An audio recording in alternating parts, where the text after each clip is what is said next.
মহিষর থানার অন্তর্গত ঘোড়দহ বৈপুর সুকান্ত স্মৃতি সংঘের আয়োজনে গত 8ই সেপ্টেম্বর থেকে শুরু হয়েছিল 16টি দলীয় নকআউট ফুটবল প্রতিযোগিতা।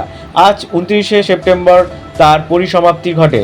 ফাইনালে ওঠে দুই প্রতিদ্বন্দ্বী, একদিকে মহাকাল একাদশ ও ধ্যানগঞ্জ একাদশ ফুটবল টিম। নির্ধারিত মোট 70 মিনিটের খেলায় দুটি দল দুটি করে গোল করে অপরাজিত থেকে যান। পরিশেষে ট্রাইব্রেকার আজকের চূড়ান্ত খেলার পরিসমাপ্তি ঘটে।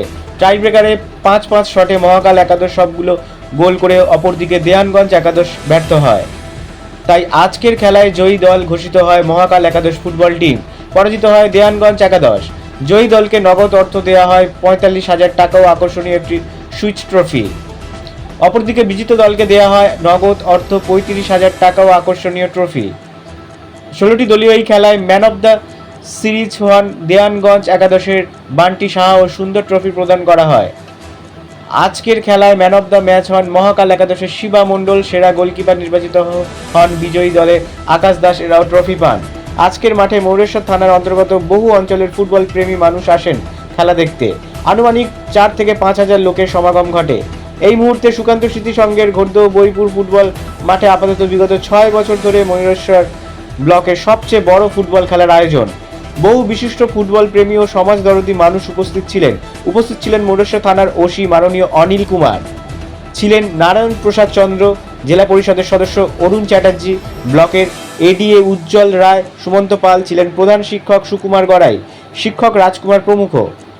সংঘের সম্পাদক ছিলেন মাননীয় আশিস কুমার মণ্ডল ও সভাপতি ছিলেন মাননীয় অশোক দত্ত মহাশয়। মাঠের পরিস্থিতি একটুখানি খারাপ থাকায় সম্পাদক ও সভাপতি মহাশয় আর্থিকভাবে সহায়তা করার জন্য বিশিষ্ট মানুষদের ও সরকারি আধিকারিকদের কাছে সাহায্য প্রার্থনা করেন। আগামী বছর আরও বড় খেলা হবে বলে জানানো হয়। উপস্থিত সকল ফুটবল প্রেমী মানুষদের তারা সংঘের তরফ থেকে আন্তরিক অভিনন্দন জানান। আজ মহিষর থানার অন্তর্গত ঘোড়দহ বৈপুর সুকান্ত স্মৃতি সংঘের পরিচালনায় যে 16 দলীয় নকআউট ফুটবল টুর্নামেন্টের আয়োজন করা ছিল, আজ তার পরিসমাপ্তি ঘটে এবং জয়ী দল হয় মহাকাল এবং বিজিত দল হয় দেওয়ানগঞ্জ। জয়ী দলকে দেওয়া হয় 45,000 টাকা নগদ এবং একটা সুদর্শন ট্রফি, এবং বিজিত দলকে দেওয়া হয় 35,000 টাকা নগদ এবং সুদর্শন ট্রফি। নমস্কার। বীরভূম থেকে দীপক কুমার বাগিশ, কলকাতা নিউজ।